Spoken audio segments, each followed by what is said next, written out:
পুরুলিয়ার অযোধ্যা পাহাড়ের কোল ঘেঁষে দাঁড়িয়ে থাকা সেই পুরনো ডাকবাংলোটা যেন কোনো এক অভিশপ্ত অতীতের কঙ্কাল। জীর্ণ ইটের দেয়াল বেয়ে নেমে আসা বট অশ্বত্থের শিকড়গুলো দেখে মনে হয় বাড়িটাকে আষ্টে পিষ্টে বেঁধে পাতালে টেনে নিয়ে যেতে চাইছে কেউ। আমি, অয়ন, সুমিত আর রাহুল আমরা 4 বন্ধু মিলে ঠিক করেছিলাম এবারের উইকেন্ডটা একটু অন্যরকম কাটাবো। অ্যাডভেঞ্চারের নেশায় আমরা বেছে নিয়েছিলাম এই নির্জন ডাকবাংলোটা। স্থানীয়রা একে বলে লোহা গলা বাংলো।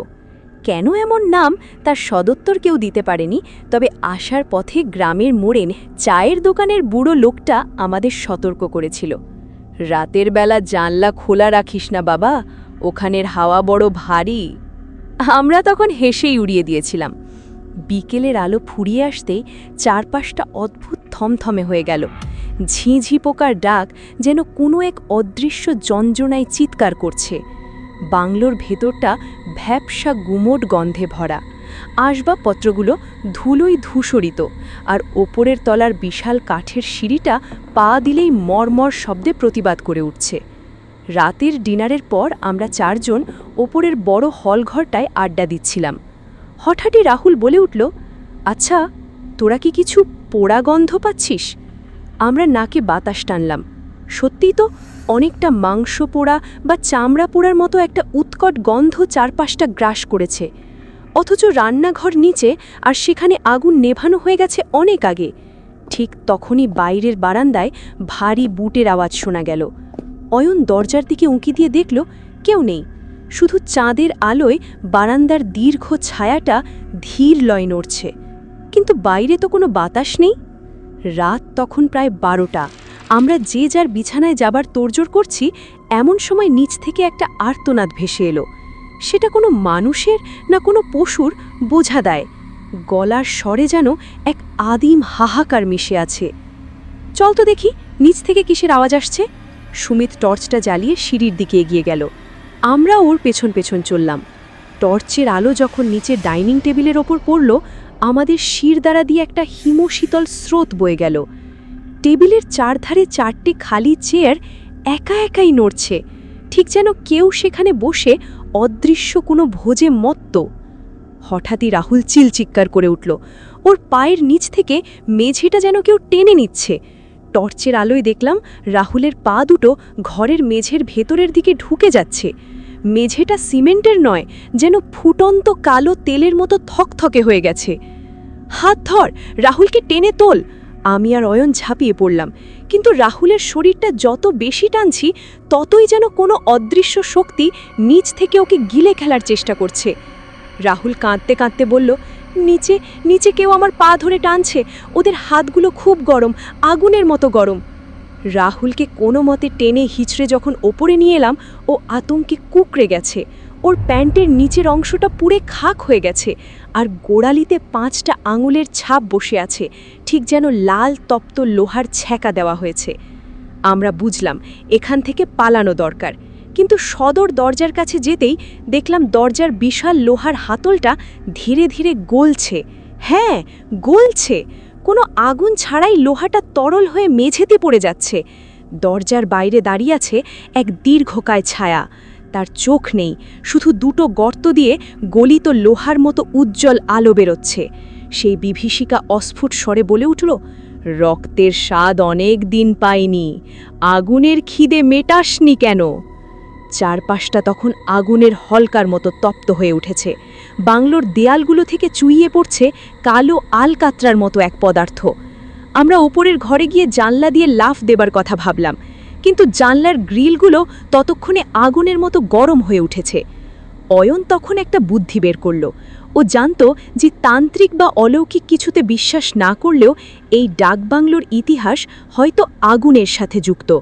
ও হাতের কাছে থাকা মদের বোতল আর আমাদের ব্যাগে থাকা জল একসাথে মিশিয়ে দরজার সেই জ্বলন্ত ছায়ার ওপর ছুঁড়ে মারল। এক বিকট আর্তনাদে বাংলোর দেয়ালগুলো কেঁপে উঠল।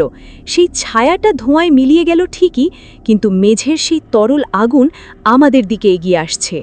লাভা সদৃশ আগুনটা ধীরে ধীরে রূপ বদলাতে শুরু করল। প্রথমে যা ছিল শুধু একটা তপ্ত স্রোত, তা যেন এবার কোনো এক অদৃশ্য সাপের মতো ফনা তুলে আমাদের দিকে ধেয়ে আসতে লাগল। আগুনের সেই তরল ধারা থেকে কোনো তাপ বেরোচ্ছিল না, বরং এক অসহ্য হিমশীতল ঠান্ডা হাওয়া আমাদের গ্রাস করে নিল। মনে হলো এই আগুন শরীর পোড়ায় না, আত্মা জমিয়ে দেয়। আমরা 3টে জানলার মাঝের কোণায় সিটিয়ে গেলাম। পেছনের জানলার গ্রিলগুলো ততক্ষণে আগুনের মতো তপ্ত, সামনে সেই নীলচে তরল বিভীষিকা। অয়ন চেঁচিয়ে উঠল, ওরা আমাদের 4 জনকে চায়, 4 জন। রাহুলকে তো ওরা নিচে নামিয়ে নিয়েছিল, এবার আমাদের পালা। রাহুল তখন অর্ধচেতন, ওর গোড়ালির ক্ষত থেকে একটা কালো ধোঁয়া বেরোচ্ছে, ওর চোখ দুটো উল্টে গেছে, শুধু সাদা অংশটা দেখা যাচ্ছে। হঠাৎ ও একটা অমানসিক গলায় হেসে উঠল, সে হাসি আমাদের চেনা রাহুলের নয়। পালাইয়া যাবি কোথায়, এইখানে সবাইকেই গলতে হবে। রাহুলের গলা থেকে বেরোনো শব্দগুলো যেন ভাঙা পাথরে ঘষা খাওয়ার মতো শোনালো। আমরা স্তব্ধ হয়ে গেলাম। রাহুল কি আর আমাদের রাহুল নেই? ওর শরীরটা কি অন্য কেউ দখল করে নিয়েছে? তরল আগুনের একটা ধারা এবার আমার পায়ের খুব কাছে চলে এসেছে। আমি টর্চের আলো ফেললাম ওটার উপর। আলো পড়তেই আগুনের উপরিভাগে অজস্র ছোট ছোট মুখ ফুটে উঠল। মানুষের মুখ, যন্ত্রণায় বিকৃত, চোখ থেকে গলিত লোহা ঝরছে, মুখগুলো নিঃশব্দে চিৎকার করছে। ওরা সবাই এই বাংলোর পুরনো শিকার।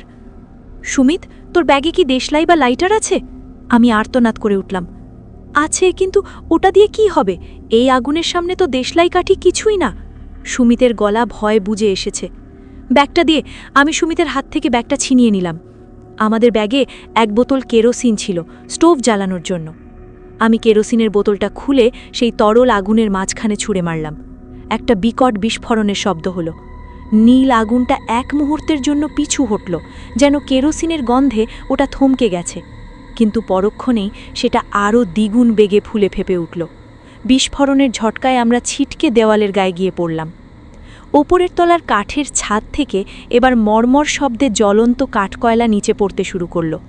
জানলার গ্রিলগুলো গলে জল হয়ে নিচে পড়ছে। বাইরে থেকে আসা বাতাস এবার বাংলোর ভেতরের আগুনকে আরও উস্কে দিল। কিন্তু অদ্ভুত বিষয়, বাইরে থেকে কোনো লোকজনের আওয়াজ আসছে না। গ্রামের লোকরা কি কেউ এই আগুন দেখতে পাচ্ছে না? অয়ন ততক্ষণে আধপোড়া একটা কাঠের টুকরো তুলে নিয়েছে।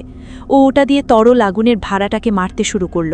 কিন্তু কাঠটা আগুনের সংস্পর্শে আসা মাত্রই ছাই না হয়ে গিয়ে বরং ওটাও যেন সেই তরল আগুনেরই অংশ হয়ে গেল। আমাদের অন্য কিছু ভাবতে হবে, আগুন দিয়ে আগুনকে রোকা যাবে না। সুমিত চিৎকার করল, ওর চোখ দুটো তখন জানলার দিকে। দেখ, জানলার বাইরে ওই নীল আলো, আমরা 4 দিক থেকে ঘেরাও হয়ে গেছি। আমি রাহুলের দিকে তাকালাম। ও তখন হামাগুড়ি দিয়ে সেই তরল আগুনের দিকে এগিয়ে যাচ্ছে। ওর পোড়া পা দুটো যেন ওকে টানছে ওই বিভীষিকার দিকে। রাহুল, ফিরে আয়! আমি ওকে ধরার চেষ্টা করলাম, কিন্তু ওর শরীরটা তখন আগুনের মতো গরম। আমার হাত পুড়ে গেল। রাহুল আগুনের খুব কাছে গিয়ে থামল। তারপর ওই গলিত আগুনের দিকে তাকিয়ে একটা অদ্ভুত মুদ্রা করল, ঠিক যেন কোনো তান্ত্রিক সাধনার ভঙ্গি। ওর মুখ দিয়ে এক অজানা ভাষার মন্ত্র বেরোতে লাগল। অমনি মেঝের সেই তরল আগুন স্থির হয়ে গেল। অজস্র যন্ত্রণাময় মুখগুলো রাহুলের দিকে তাকালো, যেন ওরা ওর আদেশের অপেক্ষা করছে। অয়ন ফিসফিস করে বলল, রাহুল, রাহুল ওই তান্ত্রিকের আত্মা দ্বারা আবিষ্ট হয়েছে। ও আমাদের বলি দেবে। আমার মাথায় তখন একটাই চিন্তা, যে কোনোভাবে রাহুলকে এই আবেশ থেকে মুক্ত করতে হবে। আমি আমাদের ব্যাগের দিকে তাকালাম। সেখানে 1 বোতল গঙ্গার জল ছিল। সুমিতের ব্যাগে সবসময় গীতা আর একটা ছোট বোতলে গঙ্গা জল থাকে। এটা নিয়ে আমরা সবাই কতই না মজা করতাম। কি করে জানতাম যে এটা একদিন আমাদের প্রাণ বাঁচাবে? আমি গঙ্গার জলের বোতলটা হাতে নিলাম। মনে মনে ইষ্টদেবতাকে স্মরণ করে আমি রাহুলের ওপর সেই জল ছিটিয়ে দিলাম। একটা বিদ্যুতের মতো চমক খেলল রাহুলের শরীরে। ওর মুখ দিয়ে বেরোনো মন্ত্র থেমে গেল। ও একটা আর্তনাদ করে মেঝের ওপর গড়িয়ে পড়ল। গঙ্গার জল যেখানে যেখানে লেগেছে সেখান থেকে সাদা ধোঁয়া বেরোতে লাগল।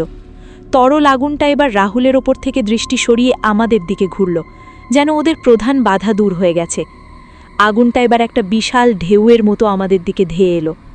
আমরা 3 জন আর কোনো উপায় না দেখে চোখ বুজে মৃত্যুর জন্য প্রস্তুত হলাম। আমাদের চারপাশে তখন নীল আগুনের সমুদ্র। অসহ্য ঠান্ডা আমাদের শরীরকে অবশ করে দিচ্ছে। ঠিক তখন বাংলোর সদর দরজাটা হুড়মুড় করে ভেঙে পড়ল। এক বৃদ্ধ লোক ঘরে ঢুকলেন। তার হাতে একটা জং ধরা লোহার দণ্ড আর গায়ে গেরুয়া বসন। তার মুখটা আমাদের চেনা, ওই গ্রামের মোড়ের চায়ের দোকানের বুড়ো লোকটারই। তিনি ঘরে ঢুকেই লোহার দণ্ডটা দিয়ে মেঝের ওপর সজোরে আঘাত করলেন। একটা বিকট ধাতব শব্দ হলো। লোহার দণ্ডের আঘাতে তরল আগুনটা থমকে গেল। বুড়ো লোকটা এক অদ্ভুত স্বরে চিৎকার করে উঠলেন, হারাম জাদারা, এখনও শান্ত হোসনি? এই লোহার দণ্ডের ঘা মনে নেই? তিনি পকেট থেকে এক মুঠো ভস্ম বের করে আগুনের ওপর ছড়িয়ে দিলেন। ভস্মটা আগুনের ওপর পড়তেই নীল আগুনটা ধীরে ধীরে নিভে যেতে লাগল। যন্ত্রণাময় মুখগুলো ধীরে ধীরে মিলিয়ে গেল। মেঝের কালো তেলতেলে ভাবটাও উধাও হয়ে গেল। আমরা স্তব্ধ হয়ে দাঁড়িয়ে রইলাম। সব কিছু যেন এক নিমিষেই শেষ হয়ে গেল। শুধু রাহুলের পোড়া পায়ের গন্ধ আর আমাদের হাহাকার তখনও ঘরে ভাসছে। বুড়ো লোকটা আমাদের দিকে তাকালেন। তার চোখ দুটো তখনও জ্বলছে। বলছিলাম না রে বাবা, এখানের হাওয়া বড় ভারী, তোমরা শোনোনি আমার কথা। আপনি কে? আর এই আগুন? আমি অস্ফুট স্বরে জিজ্ঞেস করলাম। আমি এই বাংলোর এক পুরনো পাহারাদার। আমার বাবা দাদারাও এই বাংলো পাহারা দিতেন। ওই তান্ত্রিককে আমি একদিন এই লোহার দণ্ড দিয়ে মেরেছিলাম। ওর আত্মা এখনও এই বাংলোয় আটকে আছে, আর প্রতি পূর্ণিমায় ও আমাদের মতো 4 জন শিকার খোঁজে। আজকেও ও প্রায় সফল হয়ে গেছিল। তিনি রাহুলের দিকে তাকালেন। ওকে নিয়ে যাও, ওর শরীরের ভেতরের আবেশ দূর হয়েছে, কিন্তু ওর আত্মার উপর একটা ক্ষত রয়ে গেছে। ও সারা জীবন এই রাতের কথা ভুলতে পারবে না। আমরা রাহুলকে চ্যানদোলা করে বাংলো থেকে বের করে আনলাম। বাইরে তখন ভোরের প্রথম আলো ফুটে উঠেছে। বাংলোর জীর্ণ ইটের ওপর সূর্যের আলো পড়ে সেটাকে আরও ম্লান করে তুলেছে। গতরাতের কোনো চিহ্নই সেখানে অবশিষ্ট নেই। আমরা পুরুলিয়া থেকে ফেরার পথে কেউ কোনো কথা বলিনি। ট্রেনের জানলার বাইরে দৌড়ে যাওয়া গাছগুলোর দিকে তাকিয়ে আমার শুধু মনে হচ্ছিল, কিছু কিছু গল্প কখনো শেষ হয় না। ওরা শুধু অপেক্ষা করে আবার কোনো এক পূর্ণিমার রাতে কোনো এক অসাবধানী দলের জন্য। রাহুলের পোড়া পায়ের সেই 5টা আঙুলের ছাপ কখনো মোছেনি। ও এখনও ঘুমের মধ্যে মাঝে মাঝে চিৎকার করে ওঠে আর বলে, লোহা গলছে, লোহা গলছে। তো ভিউয়ার্সরা, আমার আজকের বলা গল্পটা আপনাদের কেমন লাগলো কমেন্ট করে জানাবেন। আর গল্পটা ভালো লাগলে লাইক করতে ভুলবেন না।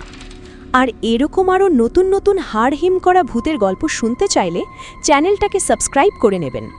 Don't forget click the bell icon. তো ভিউয়ার্সরা, আজকের জন্য টাটা।